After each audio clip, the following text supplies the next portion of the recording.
Hello guys, in this video I am going to show you how to enable the bosch connectivity feature on the Sygic GPS application.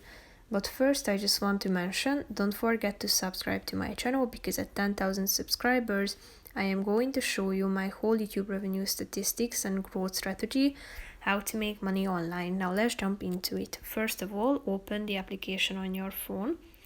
Then tap on this menu icon in the upper left corner of the screen and click on Settings, which is the third option. Scroll down to the Features section and here click on Connectivity. And here you can find this sole feature, Enable bosch connectivity, that can be turned on by simply clicking on this button on the right side of the screen. As you can see, the application would like to find and connect devices on your local network, so tap on the OK button and then you will be able to establish a connection to your vehicle with the application.